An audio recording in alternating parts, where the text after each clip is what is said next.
FPL game week 16 team selection. In game week 15, Everton versus Liverpool got postponed, which means it'll need to be rescheduled, causing a double. And the mystery chip was revealed this week. So in today's video, we'll be looking into the early strategy and thoughts around the mystery chip, my team selection for game week 16, and the transfers that I've already made, and also some future plans as well. So if you enjoyed the video, make sure you smash that like button and hit that subscribe. Let's get into it.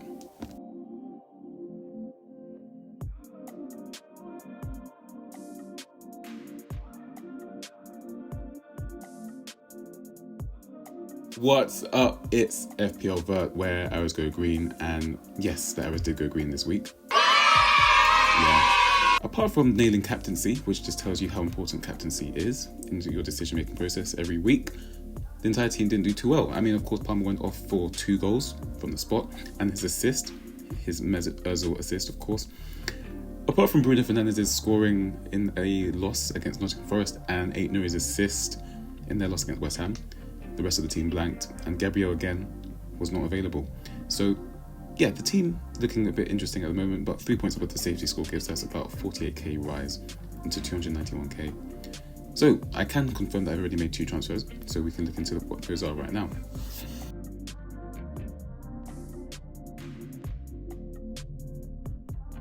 So starting with the first transfer, well, they were made together, but we can speak about this one first because Robert Sanchez has finally left the building.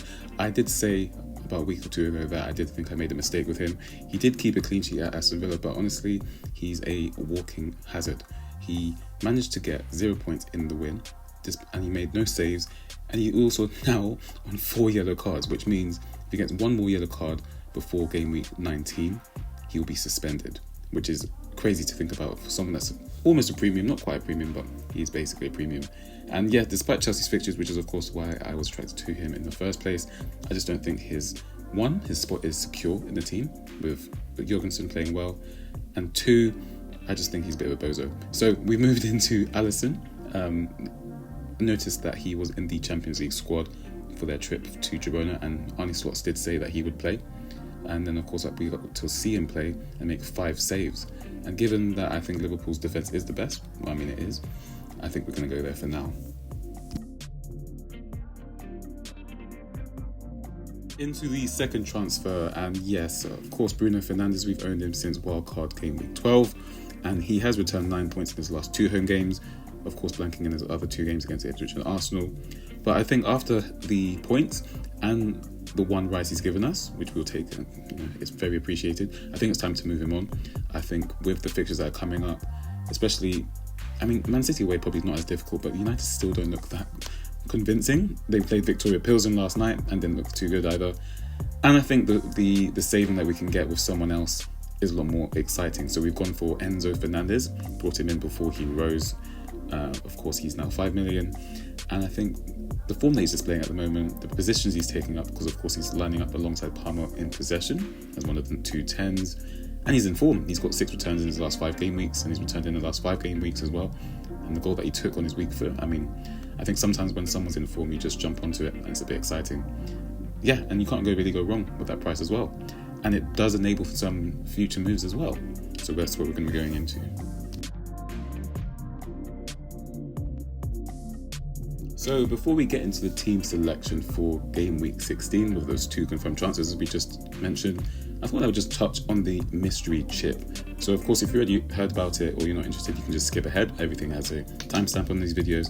But yeah, the mystery chip is the assistant manager chip. And essentially you can pick a manager to represent a club of one of the 20 Premier League teams to join your squad as like a 16th man. So with that logic, you're still only allowed 3 members from 1 club in your team. So for example, if you wanted to get Arne Slot, you can only have 2 Liverpool assets in your team already. And it will not cost a free transfer to activate the chip, but it will cost a transfer to move them around. And it's active for 3 game weeks, and it cannot be used with other chips either. So once it's active, it's the only chip you can use in that time span. So just be sure that you don't use a triple captain in that time span that you want to use it with. And the prices will range from 0.5 to 1.5 million. So I'm going to assume, obviously I don't have any inside information, but I will assume that Arne Slot of Liverpool, Mikel Arteta from Arsenal, and Pep Guardiola from Man City, and probably Enzo Maresca as well. The top 4 teams will be the premiums, and then everyone else that's not a relegation candidate or has a possibility of going down will be 1 million. And of course, why should you care about the chip? Well, it's got the potential to be a very swingy chip. For every win that your manager will oversee or the club will oversee, because it doesn't matter if the manager gets sacked, they'll get 6 points. So 6 points for a win, 3 points for a draw. For every goal you get a point as well, and you get 2 clean sheet points as well. In real life, of course. But the main twist is, if the team that you're backing faces a club at least 5 positions higher in the table, you can get an extra 10 points for win. So 10 points for the win, for the 5-point gap, 5-team gap, and then 6 points for the win will give you 16 points. You can also get an additional 5 points for a draw. So let's say, the 15th place team faces a team that's 10th, you can get 8 points just for drawing.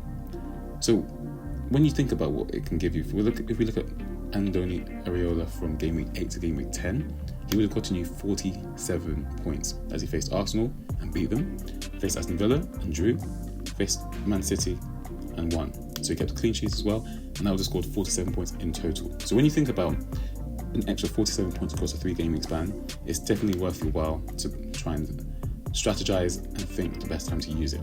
So of course, we're going to hash out the strategies in full. Of course, we'll have a good video on that as well. For me, strategy is the best part of the game, and I'll show you last year, as you can see, how the growth was exponential using the chips in the correct time. But yeah, this is just an early look at the calendar. And Ben Crellin, if you don't know him, he's the fixture guru. Definitely go and follow him. He has given us the lowdown, and of course, in game week 29 will be the final of the League Cup final. So that will be a blank for those 2 teams involved, and then the other teams that would be involved. So there'll be 4 teams that would be blanking, and then that would be put into a double later. And then of course, then you have the FA Cup semi-finals, and then you have another. So usually we use a free hit to navigate the blank game week given by the FA Cups as well. But we're thinking at the moment to use the wildcard game week 30, system manager chip in 31 to 33, free hit for the blank game week caused by the FA Cup, and then bench boost for the doubles, and then use the triple captain chip whenever the Liverpool-Everton game is going to be rescheduled, which is said at the moment to maybe be in game 24. So that's just an early look at the chip.